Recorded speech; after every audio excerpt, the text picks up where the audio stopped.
A história das 10 pragas do Egito. Era uma vez, há muito tempo atrás, um lugar chamado Egito. O Egito era governado por um faraó, que era como um rei muito poderoso. Naquela época, muitas pessoas viviam no Egito, e entre elas havia um povo especial chamado hebreus. Os hebreus eram escravos no Egito, o que significa que eles tinham que trabalhar muito, todos os dias, sem descanso, construindo grandes monumentos e cidades para o faraó.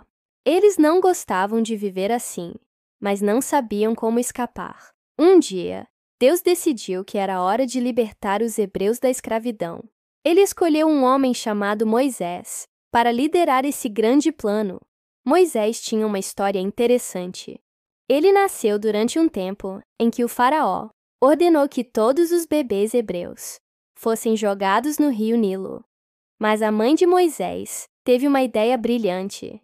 Ela colocou Moisés em um cesto e o deixou flutuar no rio. Uma princesa egípcia encontrou o bebê e o adotou, criando-o como parte da família real. Anos depois, Moisés cresceu e descobriu que pertencia ao povo hebreu. Ele fugiu do Egito, mas, agora, Deus o chamava de volta para ajudar seu povo. Moisés voltou ao Egito com seu irmão Arão. Eles foram até o faraó e disseram: "O Deus dos hebreus ordena que você liberte seu povo." Mas o faraó respondeu: "Quem é esse Deus? Eu não vou obedecer." Então, Deus decidiu mostrar ao faraó e ao Egito quem ele realmente era. Ele enviou 10 pragas, acontecimentos assustadores e misteriosos, para convencer o faraó a libertar os hebreus. Vamos ver quais foram essas pragas. A primeira praga foi transformar a água em sangue. Deus disse a Moisés para bater com seu cajado no rio Nilo. Quando Moisés fez isso, toda a água do rio se transformou em sangue. Até mesmo os lagos e poços ficaram cheios de sangue. Os peixes morreram e as pessoas e animais não tinham mais água potável. Foi horrível, mas o faraó ainda se recusou a libertar os hebreus. A segunda praga foi rãs por toda parte. Depois disso, Deus mandou milhões de rãs para invadir o Egito. As rãs estavam em todos os lugares, nas casas, nos templos, nos quartos e até na comida. O faraó ficou tão incomodado que prometeu libertar os hebreus se as rãs desaparecessem. Moisés orou a Deus, e todas as rãs morreram. Mas assim que elas sumiram, o faraó mudou de ideia novamente. A terceira praga, piolhos ou mosquitos. Em seguida, Deus mandou uma praga de pequenos insetos, como piolhos ou mosquitos, que picavam todo mundo. Esses insetos eram irritantes e faziam coceiras terríveis. Mesmo assim, o faraó continuou duro de coração e não quis libertar os hebreus. A quarta praga, moscas venenosas. Então veio uma nova praga. Moscas enormes e venenosas começaram a atacar o Egito. Elas entravam nas casas, feriam as pessoas e espalhavam doenças. No entanto, Deus protegeu os hebreus, e as moscas não apareceram onde eles viviam. Isso mostrou que Deus estava do lado de seu povo. Mesmo assim, o faraó permaneceu teimoso. A quinta praga, doenças nos animais. Deus então mandou uma doença terrível que matou muitos animais no Egito, como vacas, cavalos e ovelhas. Os egípcios sofreram muito porque seus animais eram importantes para o trabalho e para a comida. Novamente, os animais dos hebreus foram poupados, mas o faraó ainda não cedeu. A sexta praga, úlceras nos corpos. Agora vinha algo ainda mais doloroso.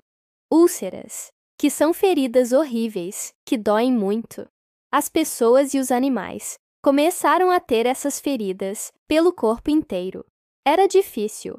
até andar ou trabalhar. Apesar disso, o faraó continuou resistindo. A 7ª praga, tempestade de granizo. Essa foi uma das pragas mais assustadoras. Deus mandou uma tempestade violenta com granizo enorme, pedras de gelo gigantescas e trovões com relâmpagos. O granizo destruiu plantações, árvores e até casas. Onde quer que caísse, causava estragos. Mais uma vez, os hebreus foram protegidos, mas o faraó ainda não desistiu. A 8ª praga, gafanhotos. Logo após a tempestade, nuvens enormes de mándenes e gafanhotos cobriram o Egito. Esses insetos devoravam tudo o que encontravam pela frente. Plantações, frutas, verduras. Não sobrou nada para comer.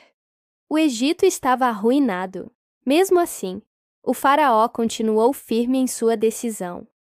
A 9ª praga, escuridão total. A próxima praga foi escura, literalmente. Por 3 dias inteiros, o Egito ficou completamente escuro. Não havia luz do sol, nem qualquer tipo de claridade. Era tão escuro que as pessoas não conseguiam enxergar nem suas próprias mãos. Somente onde os hebreus viviam havia luz. Ainda assim, o faraó não libertou os hebreus. A 10ª praga, morte dos primogênitos. Finalmente veio a última e mais triste praga. Deus avisou que naquela noite o anjo da morte passaria pelo Egito e levaria a vida do filho mais velho de cada família, tanto dos humanos quanto dos animais. Mas Deus deu aos hebreus uma maneira de se protegerem. Eles deveriam sacrificar um cordeiro e passar o sangue dele nas portas de suas casas. Quando o anjo visse o sangue, ele pularia aquela casa.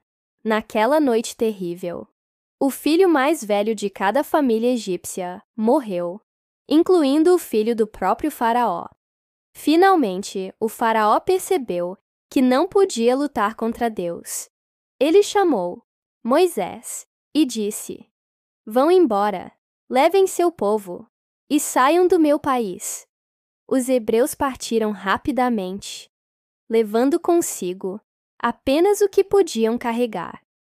Eles estavam finalmente livres. Enquanto isso, o faraó aprendeu uma lição importante sobre o poder de Deus. Essa história nos ensina várias coisas. Primeiro, que Deus cuida de seu povo e sempre cumpre suas promessas.